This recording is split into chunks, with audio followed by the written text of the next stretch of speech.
Hakatindo, Himpunan Keluarga Tahajud Indonesia. Bismillahirrahmanirrahim. Bersama Allah yang Maha Pengasih, yang Maha Penyayang. Assalamualaikum warahmatullahi wabarakatuh. Wahai saudaraku, kita sangat bersyukur pada hari ini kita dapat kembali belajar bersama-sama ilmu tentang sholat tahajud. Ilmu tentang sholat tahajud ini ternyata wajib kita pelajari. Jangan sampai kejadian selama kita hidup di dunia ini kita tidak berjuang untuk memahami berbagai informasi tentang sholat tahajud ini. Karena ternyata ya, sholat tahajud itu merupakan ajaran utama dalam agama Islam. Jadi kalau kita pelajari sungguh-sungguh buku-buku tentang sholat ya, tentang sejarah Islam, itu kita akan menemukan bahwa sholat tahajud itu benar-benar merupakan ajaran utama dalam agama Islam. Bahkan banyak sekali ayat-ayat Al-Quran yang menjelaskan atau berkaitan dengan informasi dengan sholat tahajud ini. Kalau kita mau cermati ya, kita akan merasa kaget ternyata ayat-ayat Al-Quran yang menjelaskan atau yang berkaitan dengan informasi sholat tahajud ini banyak sekali di dalam Al-Quran. Nah, itu artinya apa? Artinya itu merupakan suatu isyarat ya, merupakan isyarat yang luar biasa dari Allah, atau bahasa mudahnya itu petunjuk dari Allah, bahwa sesungguhnya kalau kita sudah menyatakan diri sebagai orang Islam, kita wajib mengetahui bahwa ajaran utama dalam agama kita itu adalah sholat tahajud. Yang pertama itulah. Yang kedua, ternyata amal ibadah yang paling utama itu adalah sholat tahajud. Mengapa? Karena sholat tahajud itu harus dikerjakan di setiap waktu malam hari selama kita masih hidup di dunia ini. Jangan sampai kita waktu mudanya rajin sholat tahajud, kemudian ketika kita memasuki masa lanjut usia, misalnya umur kita nanti 90 tahun, kita masih hidup gitu ya. Jangan sampai ketika kita mencapai usia yang sangat tinggi itu, justru kita meninggalkan sholat tahajud. Nah, Nabi Muhammad SAW itu berpesan, kamu jangan seperti si fulan. Dulu dia rajin sholat tahajud, kemudian meninggalkan sholat tahajud. Nah, itu artinya apa? Artinya sampai kapanpun, selama kita masih hidup di dunia ini, kita harus mengerjakan sholat tahajud. Kita wajib bangun malam, kemudian mengerjakan sholat tahajud. Nah, itu maksudnya. Kalau dibandingkan dengan amal-amal ibadah yang lain, misalnya ibadah haji, itu kan cukup 1 kali selama seumur hidup kita, cukup 1 kali naik haji itu. Nah, umroh juga 1 kali, tapi banyak, umat Islam yang sering berangkat umroh, ya nggak apa-apa, namanya juga, eee, mempunyai kemampuan ya untuk berangkat umroh tiap bulan, tiap tahun gitu. Tapi sesungguhnya ibadah haji itu dibandingkan dengan sholat tahajud itu sangat berat sholat tahajud. Kenapa? Karena ibadah haji cukup dikerjakan 1 kali seumur hidup, tetapi kalau sholat tahajud itu seumur hidup, selama kita masih hidup di dunia ini, jangan sampai meninggalkan sholat tahajud. Nah, siapa yang berpesan itu? Nabi Muhammad SAW. Nah, itu pesan yang saya rasakan ya, luar biasa pesan itu. Jadi sebagai orang Islam, konsekuensinya malam-malam, bangun malam dan sholat tahajud. Nah, ada yang luar biasa. Ternyata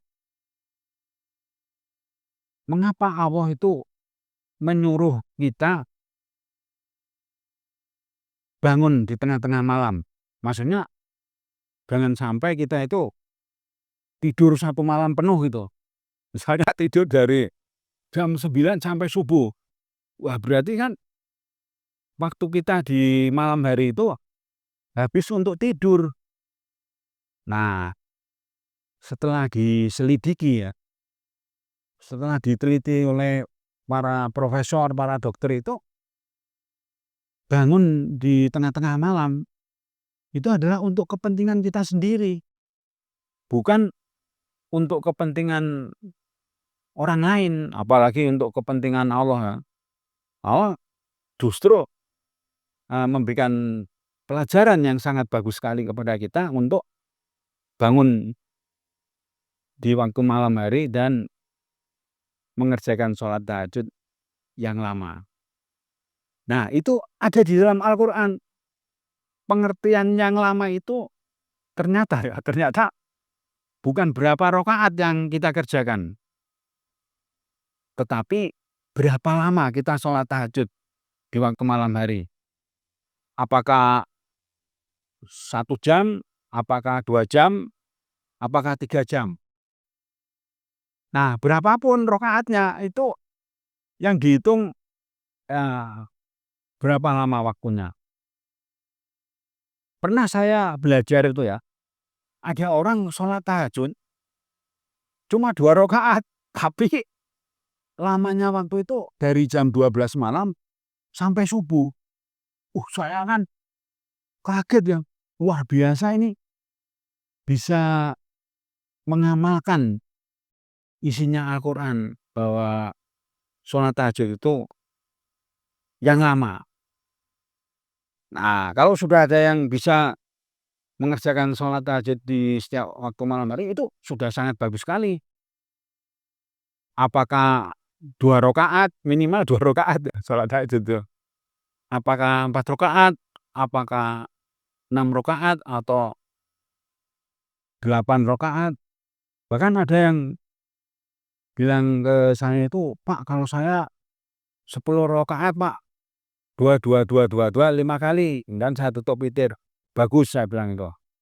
"Tidak ada yang sia-sia," gitu. Nah, nanti kalau sudah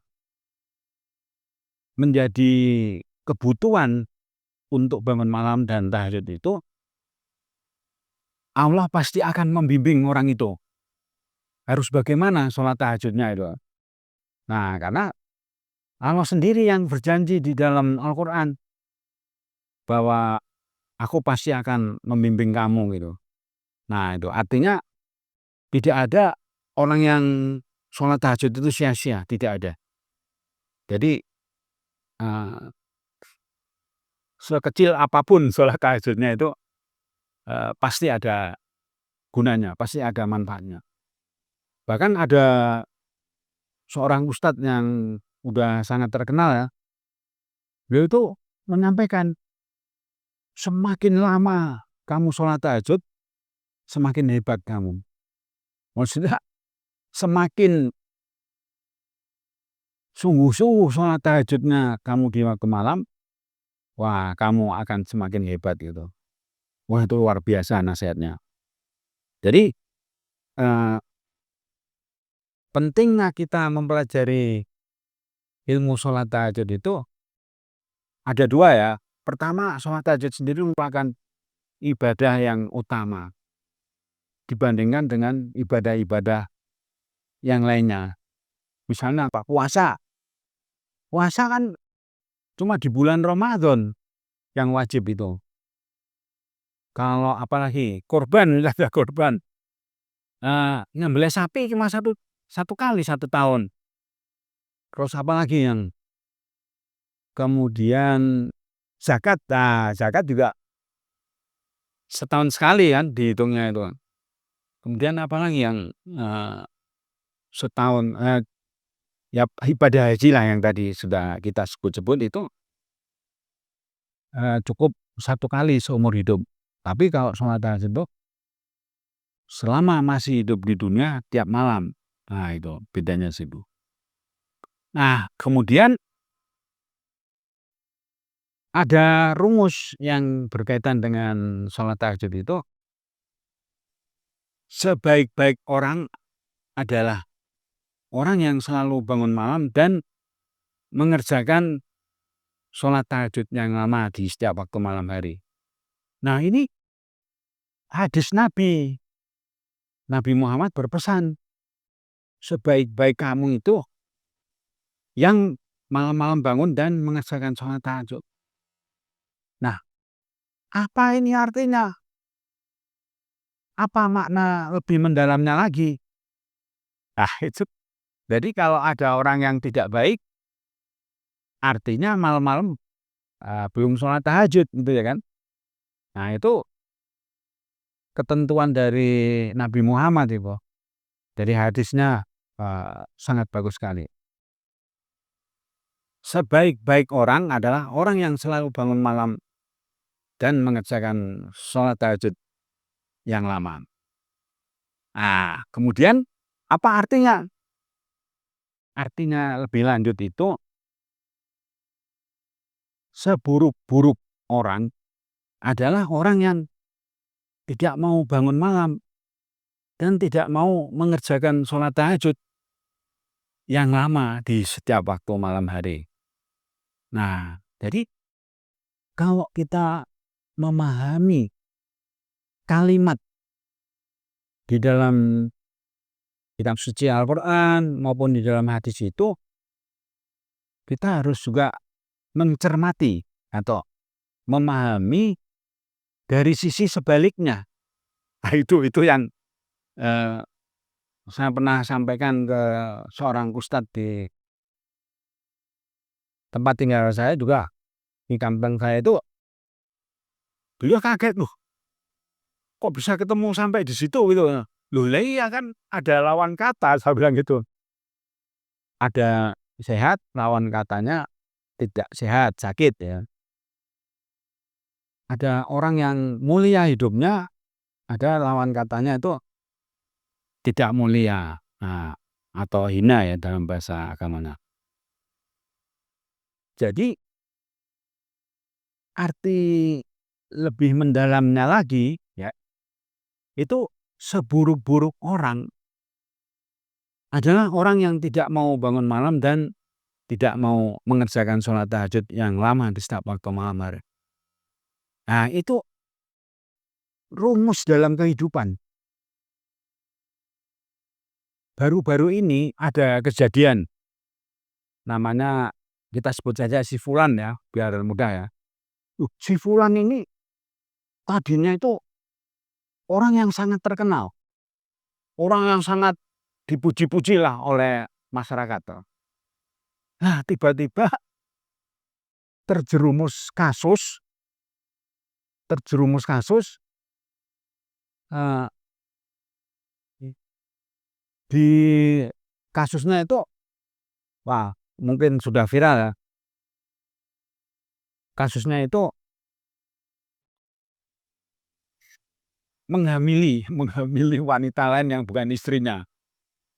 Nah, kemudian beliau ini dituntut ratusan miliar sama perempuan tadi itu. Nah, dalam bahasa agama, beliau, si fulan tadi itu terjerumus ke dalam kehidupan yang sangat buruk. Nah, pertanyaan kita, mengapa beliau yang tadinya public figure yang sangat terkenal kan, selalu memakai peci gitu, wah penampilannya luar biasa lah ya, tiba-tiba, terjerumus di dalam kehidupan yang, tidak pantas itu ya kan. Beliau sudah punya istri, sudah punya anak, ya kan, tetapi kenapa malah, eee, ada kasus dengan, perempuan yang bukan istrinya, bahkan, perempuan itu sampai hamil dan menggugat itu. Nah, jawabannya sangat jelas, mengapa beliau itu bisa terjerumus ke dalam kehidupan yang sangat buruk sekali itu. Karena pasti malam-malam beliau itu, bapak si fulan tadi, malam-malam tidak sholat tahajud. Nah, bisa dicek ini, karena itu rumus dari Al-Qur'an. Barang siapa, tidak mau mengerjakan sholat tahajud, maka akan memasuki kehidupan yang sangat buruk, kehidupan yang tidak mulia. Nah, akhirnya kita-kita jadi kaget juga ya kan. Wah, beliau itu padahal sangat terkenal, sangat agamis gitu, tiba-tiba kok seperti itu. Nah, itu ya, jadi yang tadinya sangat luar biasa kok tiba-tiba menjadi orang yang sangat hina lah, sangat rendah itu. Yaitu karena malam-malamnya, tidak mau tahajud. Nah, kemudian yang ketujuh ya, yang ketujuh, sholat tahajud itu amal ibadah yang dikerjakan oleh Nabi Muhammad SAW dan para sahabatnya. Jelas informasi ini, mempunyai makna bahwa sholat tahajud itu bukan hanya untuk Nabi Muhammad, tetapi lebih luas lagi kepada seluruh manusia yang ada di dunia ini yang mau mengikuti ajaran beliau. Nah, buktinya para sahabat pada zaman itu pun mengikuti Nabi Muhammad. Malam-malam pada bangun, malam-malam pada sholat tahajud ya kan. Nah, itu bukti nyata bahwa sholat tahajud itu untuk Nabi Muhammad dan para pengikutnya. Ya kalau sekarang ini masih banyak yang mengikuti Nabi Muhammad kan, meskipun tidak hidup sejaman ya, meskipun tidak hidup sewaktu, Nabi Muhammad hidup ya, tetapi kita yang sudah menyatakan diri sebagai orang Islam itu, mengerjakan salat tahajud. Nah, itu artinya apa? Wahai saudaraku, informasi tadi membantah pendapat orang-orang yang tidak mau tahajud itu. Kata mereka itu apa? Sholat tahajud itu hanya untuk Nabi Muhammad. Kita kan bukan nabi gitu. Kita itu pengikut Nabi Muhammad. Jadi tidak wajib sholat tahajud. Nah, akhirnya orang-orang tersebut ya benar-benar tidak tahajud malam-malamnya. Nah, tapi kita yang selalu berjuang untuk menambah ilmu sholat tahajud ini setiap hari, nah kita meyakini, bahwa kita sebagai pengikut Nabi Muhammad di zaman sekarang ini pun wajib berjuang bangun malam dan sholat tahajud. Itu artinya apa? Artinya kalau kita malam-malam bisa bangun itu, ada yang menyatakan seorang ustadz atau ustadzah di media sosial itu, berarti kamu sangat beruntung katanya. Kamu dibangunkan oleh Allah untuk mengerjakan sholat tahajud. Seandainya kamu tidak dibangunkan oleh Allah, maka itu artinya Allah dalam bahasa agama ya, artinya Allah itu tidak menghendaki kamu menghadap Allah malam-malam katanya. Allah tidak mau malam-malam kamu menghadap Allah gitu. Wah itu saya kaget tuh membaca penjelasan tersebut ya. Jadi kalau kita malam-malam bisa terbangun ya, itu anugerah yang luar biasa dari Allah. Jangan disia-siakan loh. Jangan kita udah bangun malah pengen tidur lagi. Wah itu kehilangan sesuatu yang sangat mahal sekali. Jadi sholat tahajud itu sangat mahal sekali. Karena menurut bahasa agama itu tidak semua orang, tidak semua orang diizinkan untuk bangun di tengah-tengah malam. Saya pernah ketemu seseorang itu, beliau menyatakan, saya itu pengen sekali ya bisa tahajud malam-malam ya. Tapi kenapa ya saya tidak bisa bangun di waktu malam hari? Alarm sudah saya pasang, ya kan? Alarmnya meraung-raung, tapi saya juga tidak terbangun itu, katanya. Apakah karena saya terlalu capek kerjanya di siang hari, atau karena saya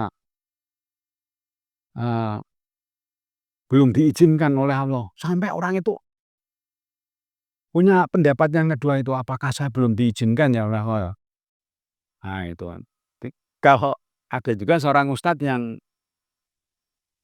mempunyai pendapat, wah kalau ada orang malam-malam nggak tahajud tuh berarti siangnya melakukan kesalahan katanya. Saya kaget juga itu. Ya akhirnya kita hanya bisa berserah diri ya, berarti selalu memohon kepada Allah supaya bisa bangun di waktu malam ini. Nah kemudian selanjutnya, selanjutnya sholat tahajud itu, kata Nabi Muhammad, sholat tahajud itu mengusir semua penyakit yang ada di dalam tubuh kamu. Wah ini juga luar biasa ini. Mengapa? Karena Nabi Muhammad sendiri itu dikenal sebagai pribadi yang al-amin, yang sangat-sangat dapat dipercaya. Nah, sampai beliau mengeluarkan pernyataan ya bahwa sholat tahajud itu mengusir semua penyakit dari dalam tubuh kamu. Itu artinya apa artinya? Artinya dalam bahasa yang lebih mendalam lagi, artinya bahwa orang yang malam-malam sholat tahajud itu tidak akan sakit selama hidup di dunia ini. Nah itu memahaminya sampai ke sana ya. Kemudian ada seorang profesor dari Jawa Timur ya, itu meneliti apakah benar orang yang tahajud tiap malam itu dalam keadaan sehat Terus orang-orang yang nggak tahajud di waktu malam itu tubuhnya dalam keadaan tidak sehat. Wah, kemudian diteliti, singkat kata, penelitian profesor itu benar. Dari sampel orang-orang yang malam tahajud itu semua indikator kesehatannya sehat semua. Sedangkan orang-orang yang malam-malam tidur saja kondisi kesehatannya sangat buruk semuanya. Wah, ini beliau kemudian menyatakan berarti Nabi Muhammad itu benar pernyataannya. Ya, meskipun saya tidak meneliti ya, tapi saya dari awal sudah sangat yakin ya, apa yang dikatakan Nabi Muhammad pasti benar itu.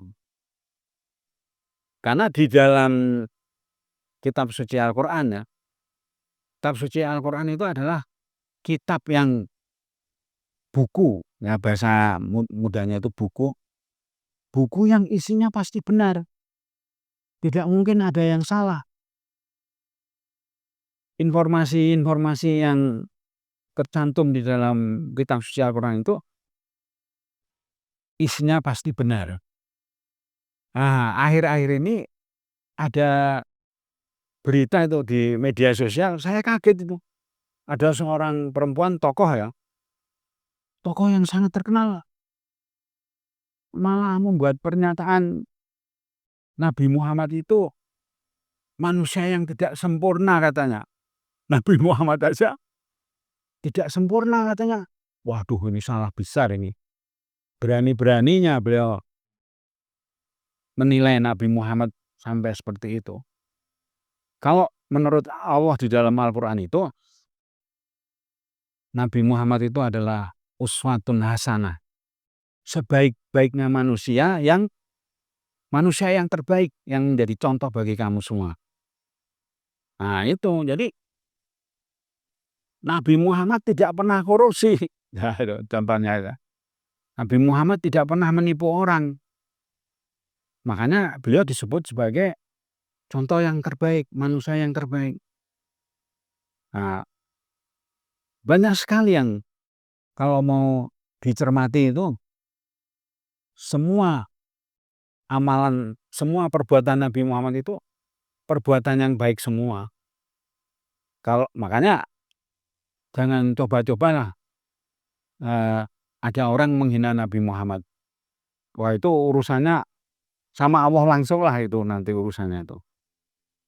Nah itu, jadi Nabi Muhammad SAW itu adalah manusia yang terbaik, manusia yang menjadi contoh bagi orang-orang berikut-berikutnya itu. Nah itu. Nah kemudian, nah ini penting ini. Ada ketentuan dari Allah, Tuhan bagi seluruh alam semesta ini, bahwa keselamatan hanya diberikan kepada orang yang mengikuti petunjuk Allah. Nah, salah satu petunjuk Allah itu ya di dalam Al-Quran itu adalah supaya bangun malam dan mengerjakan sholat tahajud. Nah, itu artinya apa? Artinya orang yang sudah mengikuti petunjuk tersebut pasti hidupnya akan diselamatkan oleh Allah. Pasti hidupnya tidak akan dibiarkan oleh Allah. Nah itu. Sebagai contoh ya, ini contoh ya dalam kehidupan sehari-hari yang nyata. Kita pernah membaca ya, melihat di TV misalnya, ada kecelakaan lalu lintas yang sangat mengerikan di jalan tol. Nah, kemudian satu keluarga itu dalam satu mobilnya itu meninggal dunia semua. Nah itu dalam bahasa agama, orang-orang tersebut tidak selamat hidupnya, ya kan? Orang yang selamat hidupnya di dunia itu tidak pernah mengalami kecelakaan seperti itu. Nah, jadi kita mulai mengerti ya, oh mengapa kok ada orang yang tidak selamat hidupnya, sewaktu hidup di dunia tidak selamat. Nah, kalau menurut Al-Quran, di dunia saja hidupnya tidak selamat, apalagi nanti di akhirat, hidupnya tentu tidak akan selamat lagi. Nah, contoh lain lagi misalnya, ada orang menjadi pencuri, menjadi pencuri ya, terus kemudian ketangkap polisi. Singkat kata, orang itu kemudian dihukum oleh hakim di penjara 10 tahun misalnya. Nah, ini contoh orang yang tidak selamat hidupnya, ya kan? Sampai disiksa oleh Allah melalui tangan manusia ya, sampai di penjara 10 tahun. Nah, itu salah satu bukti lagi, orang yang tidak selamat hidupnya, orang yang tidak selamat hidupnya. Nah, jadi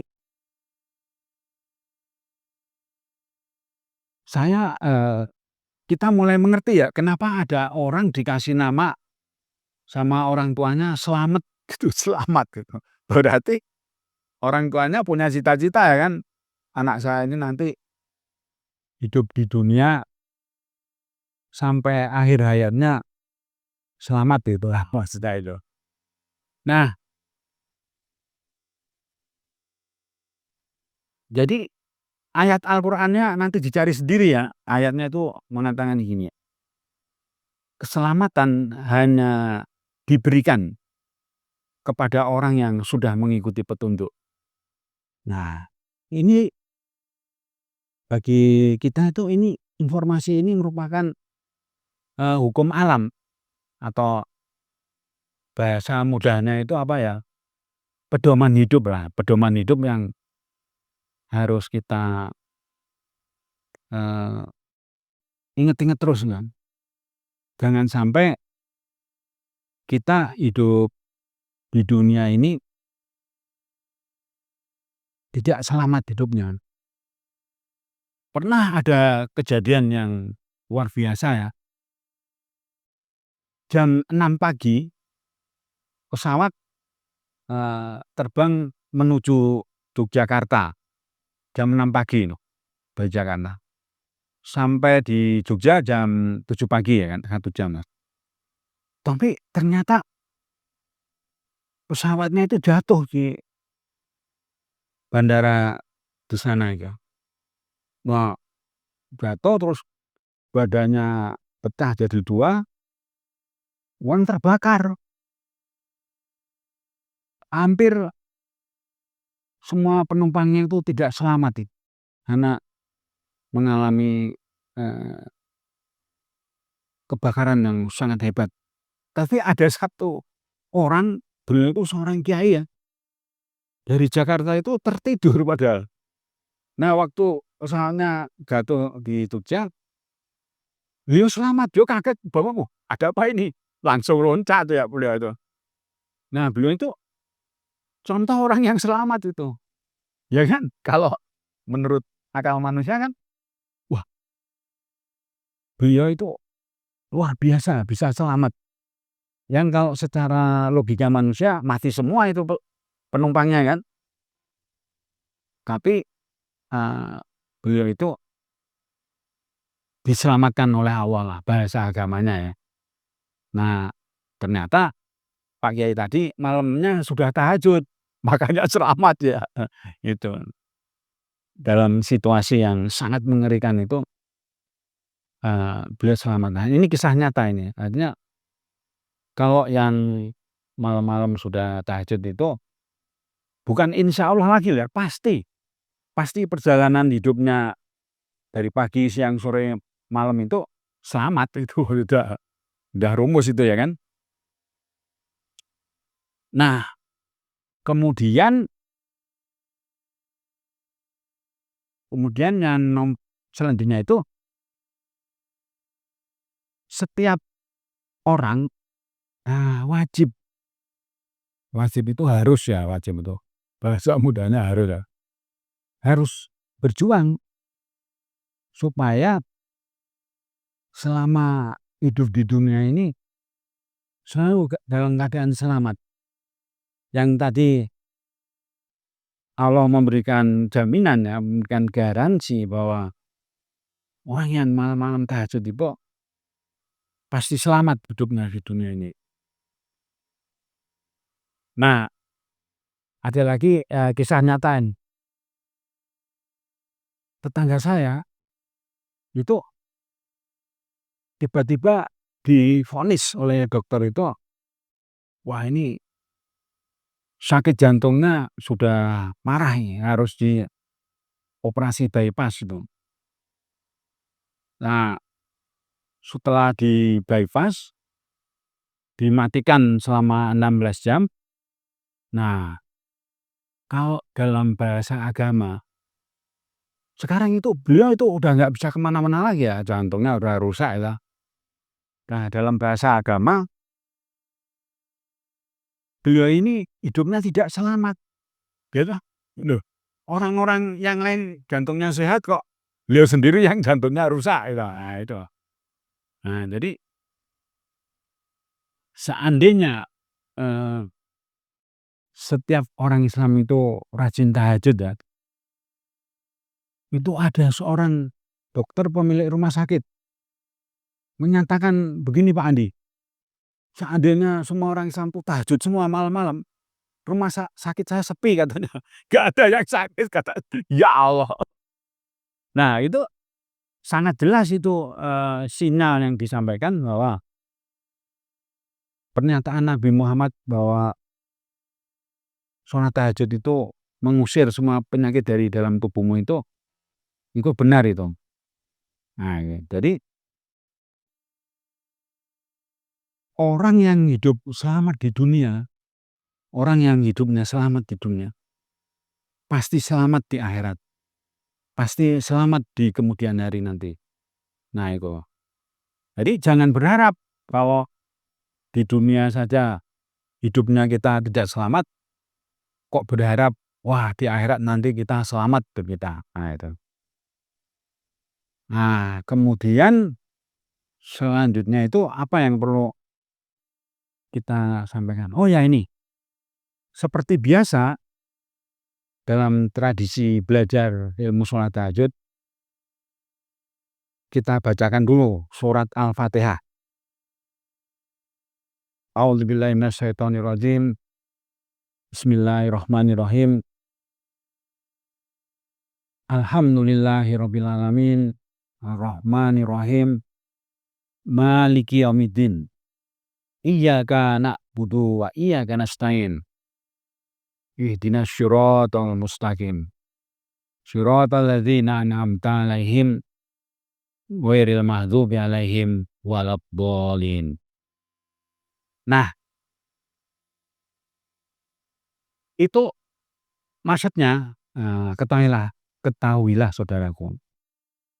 Setiap orang Islam, orang yang sudah menyatakan Islam itu wajib hukumnya hafal surat Al-Fatihah. Dan wajib hukumnya memahami ayat-ayat dalam surat Al-Fatihah tersebut.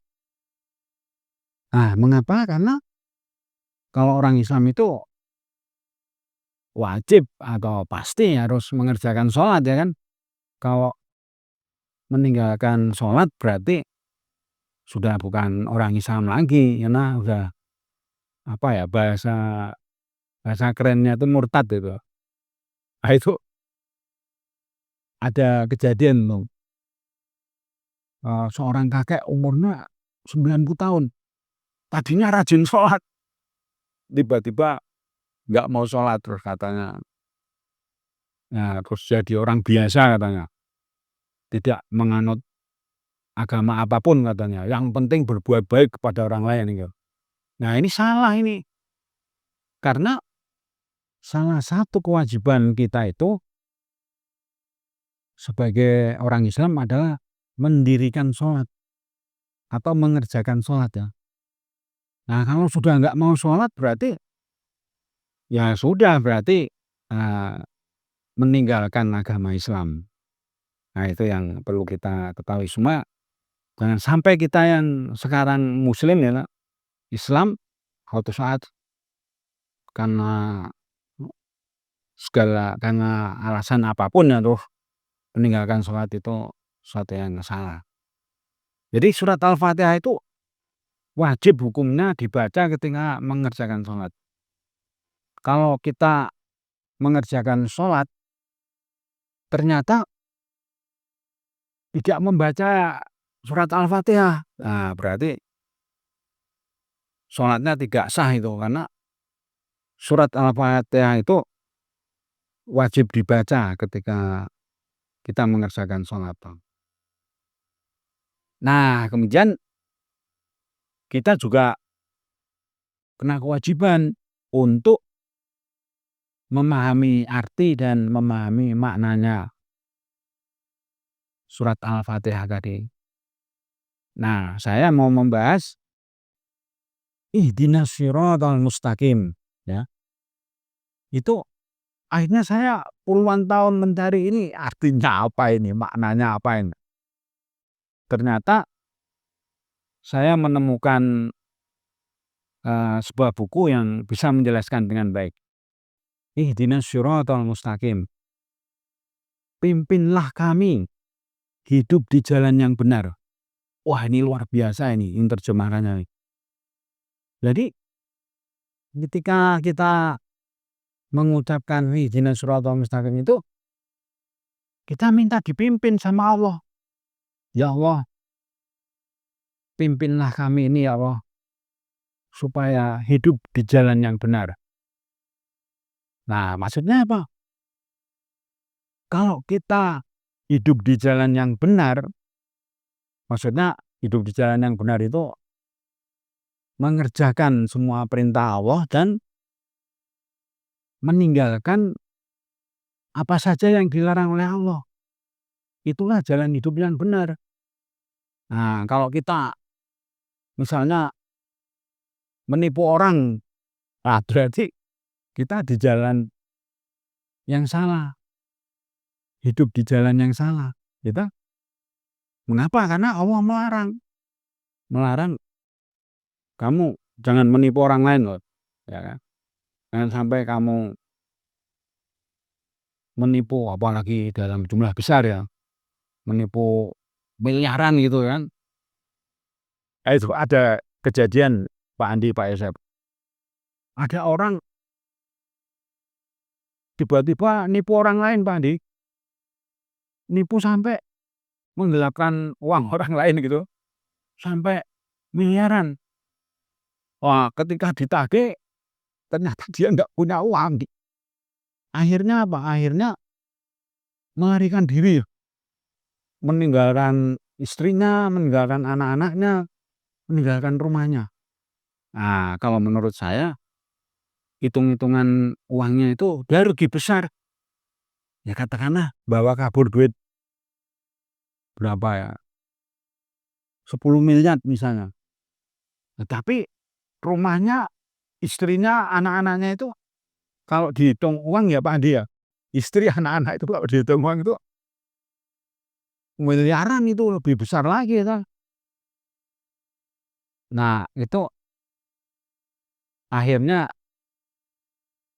raib ditelan bumi itu, nggak ketahuan di mana orangnya. Sama orang-orang yang nagih itu Pak Andi, ditungguin rumahnya Pak Andi. Pagi, siang, sore, malam ditungguin sama orang, nggak datang orangnya. Nah itu berarti kan dalam bahasa agama itu dia telah hidup di jalan yang salah itu. Itu kenapa? Kok harus tega menipu orang lain itu?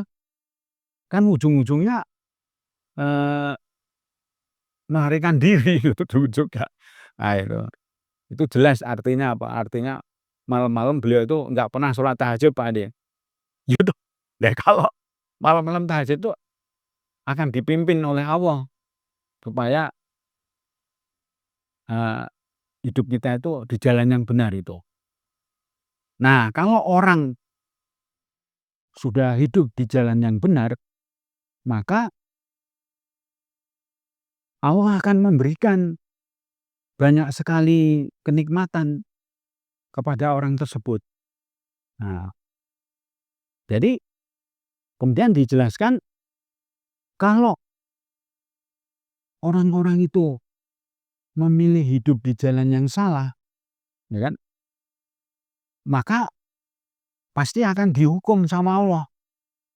Karena orang yang bersalah itu tidak akan dibiarkan oleh Allah. Nah, pasti akan dihukum oleh Allah. Ya contohnya yang nyata ya, seorang tokoh yang sangat terkenal yang tadi saya ceritakan itu, loh sudah punya istri kok masih nyari-nyari perempuan lain. Nah itu berarti hidup di jalan yang salah. Nah, itu salah satu contoh yang nyata ya. Ada lagi itu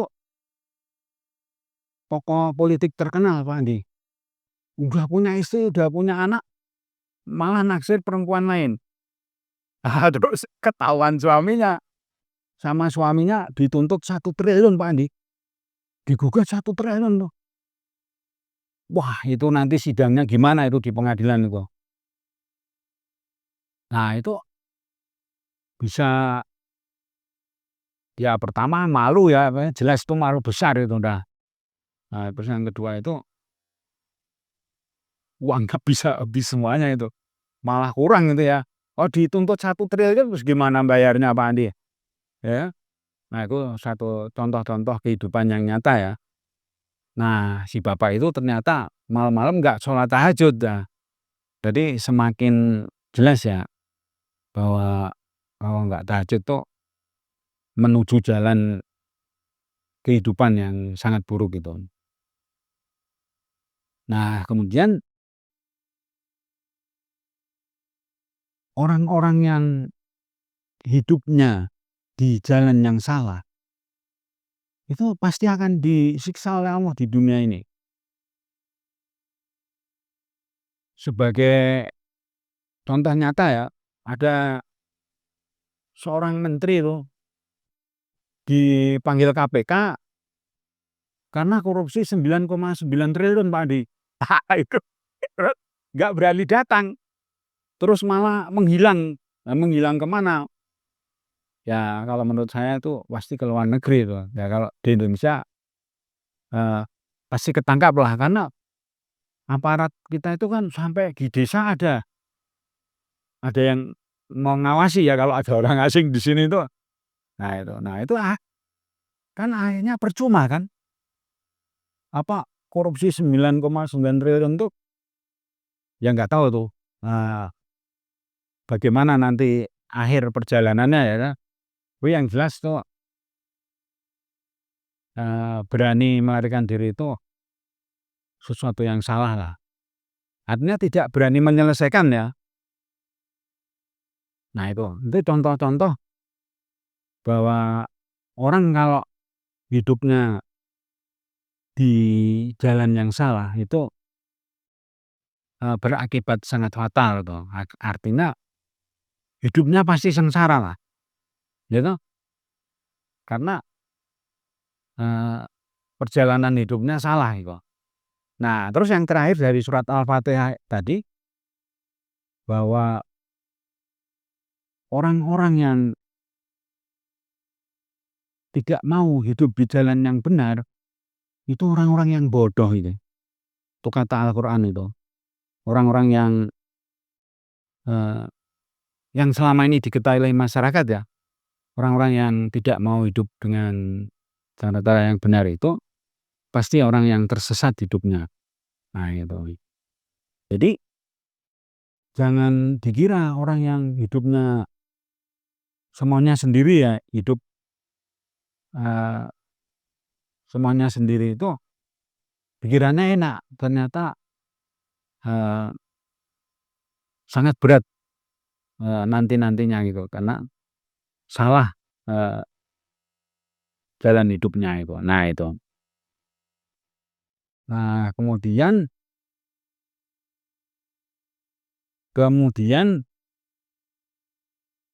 setelah surat Al-Fatihah kita bacakan, kita bacakan sholawat al-barik 5 kali.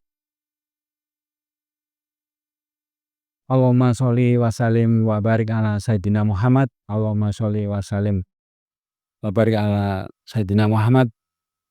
Allahumma sholli wa sallim wa barik ala sayyidina Muhammad. Allahumma sholli wa sallim wa barik ala sayyidina Muhammad. Allahumma sholli wa sallim wa barik ala Allahumma sholli wa sallim wa barik ala sayyidina Muhammad. Kemudian ini ada satu catatan yang tertinggal ini. Jadi di depan tadi sudah kita sampaikan ya bahwa keselamatan akan diberikan oleh Allah untuk kepada orang-orang yang sudah mengikuti petunjuk Allah. Artinya apa? Artinya hanya Allah yang bisa menyelamatkan hidup kita dalam perjalanan hidup di dunia ini. Makanya Allah itu dalam salah satu ayat Al-Quran berpesan ya, hanya kepada Aku kamu berharap, gitu. Hanya kepada Aku engkau berharap. Kalau kita, ini ada contoh nyata nih Pak Andi. Ada seorang bapak, seorang ibu itu punya anak 15. Nah, si bapak tadi itu berharap nanti di masa tuanya itu akan ditungguin anak-anaknya, akan dirawat anak-anaknya ya kan. Ternyata tidak seperti itu. Anaknya besar semua, merantau semua. Akhirnya tinggal berdua saja di rumah. Wah, anaknya pergi semua. Si bapak itu dan berkata ya, ternyata harapan saya keliru. Saya dulu pengen punya anak banyak itu supaya di masa tua saya itu saya ditungguin anak-anak saya dirawat oleh anak-anak saya gitu. Nah ternyata anaknya pergi semua gitu. Nah makanya di negara-negara Eropa, sebagai contoh di negara Belanda gitu ya, kalau ada orang tua, ya ini singkat ya, ada orang yang tua yang bapak ibu itu ditinggal anak-anaknya, hanya tinggal berdua di rumah, itu nggak boleh Pak nih. Itu diambil oleh pemerintah. Terus ditempatkan di rumah, kalau bahasa kita itu rumah panti jompo ya, kalau di sana istilahnya bukan itu, artinya rumah sehat untuk lansia itu. Nah di situ tuh nggak bayar lagi. Pokoknya diurus sehari-hari hidupnya, makan minumnya, bajunya, pokoknya segala kebutuhan hidupnya kok dijaminlah oleh negara. Nah anak-anaknya itu tinggal nunggu kabar dari rumah lansia itu, kabar kalau sudah meninggal dunia. Jadi anak-anaknya itu sibuk semua. Nunggu ayah ibunya itu wafat nah itu harus datang anaknya kalau sudah. Nah ternyata di Belanda itu kuburan itu satu lubang itu bisa 5 orang, bahkan 6 orang itu. Jadi satu lubang itu, satu liang lahat ya itu bersama-sama itu. Kenapa? Karena di sana tanah kuburan kan semakin terbatas ya. Solusinya itu saya nggak menyangka ya, solusinya itu pinter ya. Jadi sekali menggali lubang untuk kuburan itu sangat dalam Pak Andi. Di tembok gitu terus ditaruh yang pertama kali yang paling bawah, terus naik ke atas. nanti ditulis ini siapa aja yang dikubur di sini. Wah, itu luar biasa itu. Tidak pernah menyangka saya seperti itu. Nah, kemudian petunjuk dari Allah itu, yaitu salah satunya bangun malam dan mengerjakan sholat tahajud. Nah, kemudian bagian kedua itu kita mau mereview buku tahajud lagi. Nah, kebetulan kita mempunyai koleksi buku-buku tentang tahajud itu banyak sekali ya. Nah, hari ini saya mau membahas ini bukunya, luar biasa ini. Pengarangnya Saudara Isropin Murtado, ya. Judul bukunya Kekuatan dan Dahsyatnya Tahajud dan Subuh. Nah, kisah-kisah penggugah dan di balik misteri sholat tahajud dan sholat subuh. Oke. Jadi buku ini saya beli karena membahas sholat tahajud dulu ya. Nah, kemudian ada tambahan membahas sholat subuh ini. Ya memang penting semua ya, penting semua. Tapi saya fokus kepada sholat tahajudnya. Nah, di dalam buku ini, singkat kata ya, buku ini tuh salah satunya itu menjelaskan bahwa sholat tahajud itu jalan menuju kehidupan yang mulia. Nah itu, jadi kalau orang tidak mau bangun malam, tidak mau mengerjakan sholat tahajud itu, perjalanan hidupnya tadi tidak menuju kepada kehidupan yang mulia. Nah ini yang luar biasa saya catat ya. Nah, banyak kejadian-kejadian yang kita lihat di dalam kehidupan nyata ya. Ada kakek-kakek itu, umurnya 90 tahun malah lumpuh. Terus kakinya tuh kena stroke gitu. Nah, katanya kena stroke terus lumpuh nggak sembuh-sembuh. Nah, kalau dalam bahasa agama berarti bapak tersebut sewaktu mudanya itu berjalan menuju kehidupan yang buruk. Akhirnya sampai lumpuh gitu, kena stroke ini. Nah,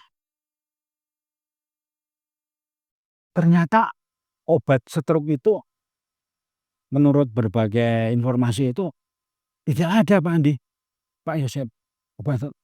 Obatnya cuma satu, malam sholat tahajud. Ada kisah nyata itu.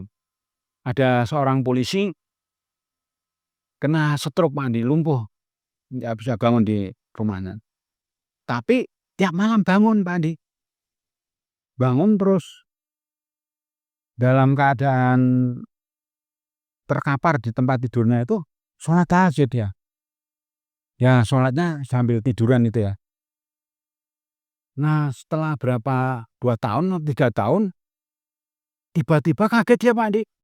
Bisa bangun, bisa berdiri gini, terus duduk loh. Loh, saya kok sembuh ini gitu.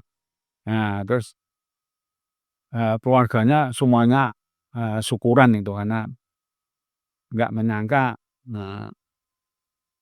bapaknya itu bisa sembuh itu. Nah, tapi kalau orang tersebut itu ada di buku kisah-kisah pengamal tahajud itu. Nah, kalau orang tersebut seandainya orang tersebut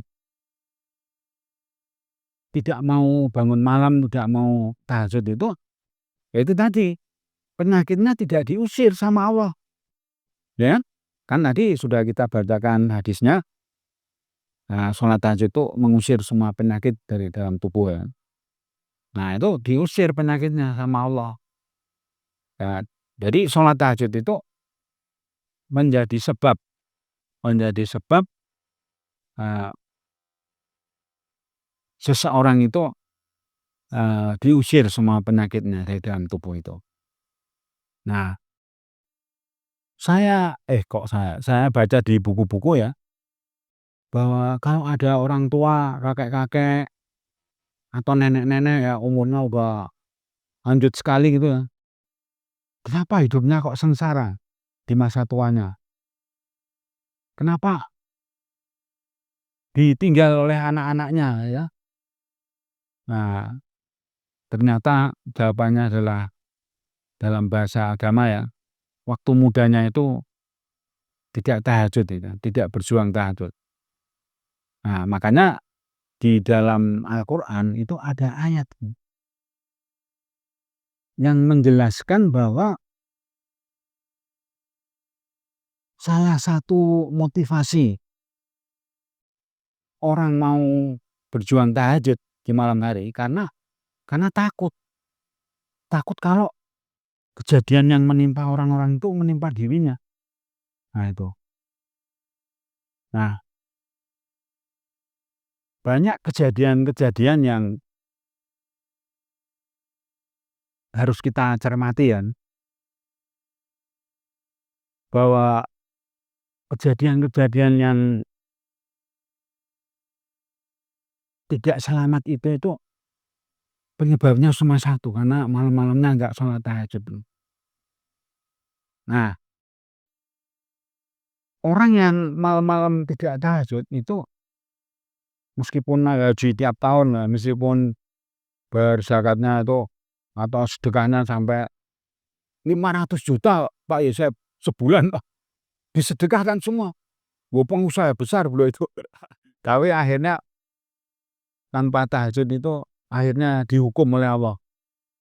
Beliau kena penyakit kanker, berobat ke seluruh dunia itu nggak ada yang sembuh. Akhirnya pulang lumpuh beliau. Nah, lumpuh dan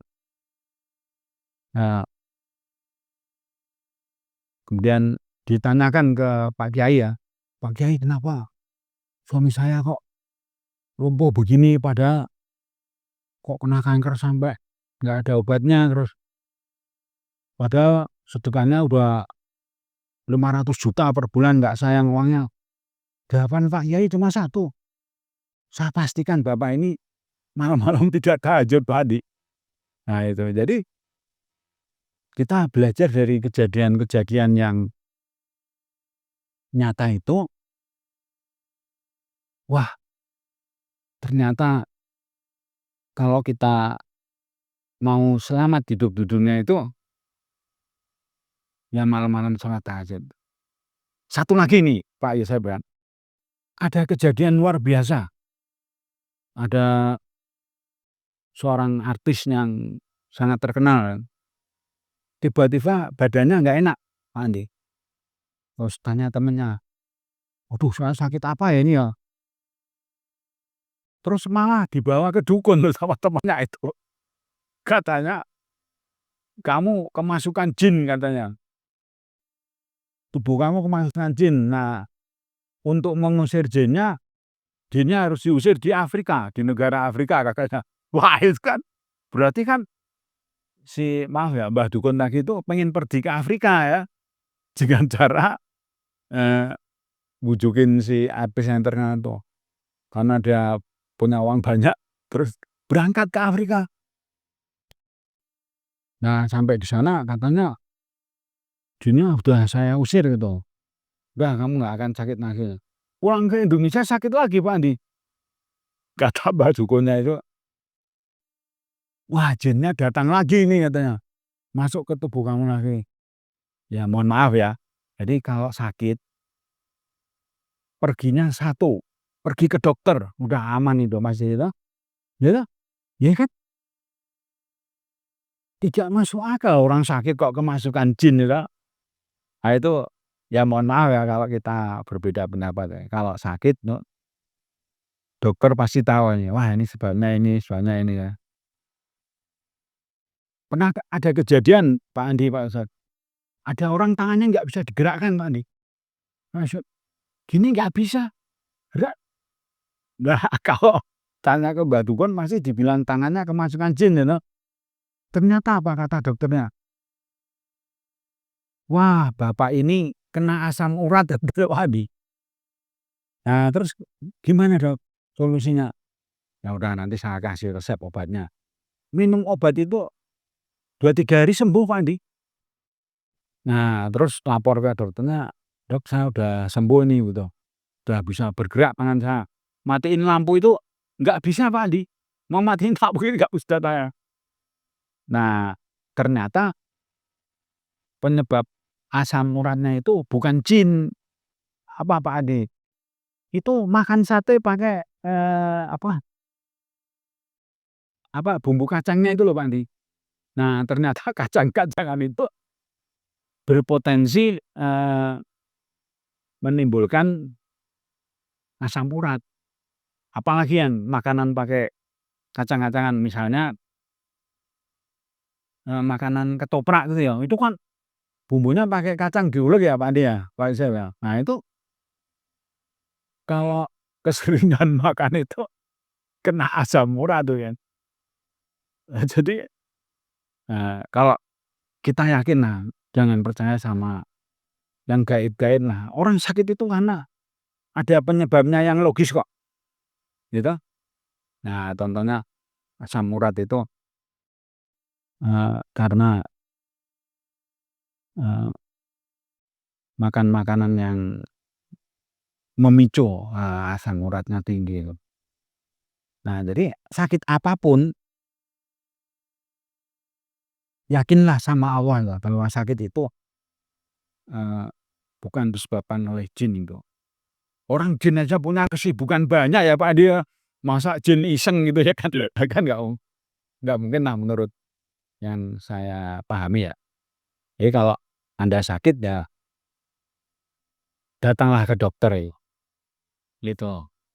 Jadi sekali lagi buku ini, meskipun baru kita ulas sedikit ya, tapi kalau ada waktu, ada kesempatan, eee, buku ini dibelilah.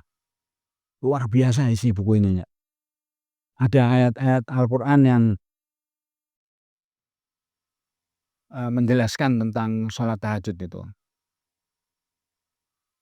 Nah, kemudian ada lagi ini, bukti kecerdasan. Jadi orang yang mau malam-malam tahajud itu, hidupnya semakin cerdas itu. Maksudnya diberi karomah oleh Allah itu bisa berpikir dengan cerdas itu. Nah itu yang luar biasa.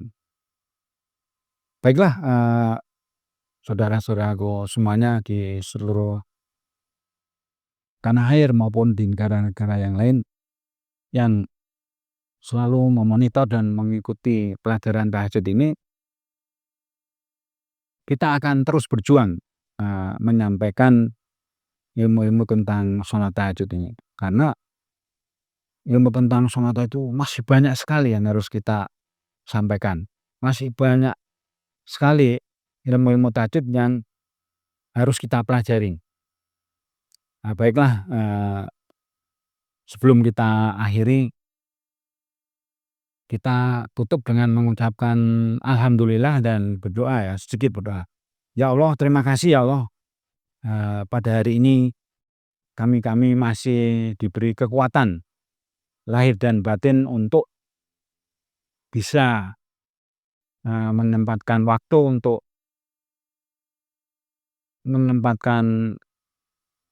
kesempatan untuk mempelajari ilmu tahajud ini. Jadi, terima kasih kepada para penonton yang selalu mengikuti video-video tahajud kami ini. Ya Allah, jadikanlah kami ini bisa bangun di waktu malam dan mengerjakan salat tahajud. Saya pikir sudah cukup, kita tutup dengan Assalamualaikum warahmatullahi wabarakatuh. Hakatindo. Himpunan Keluarga Tahajud Indonesia.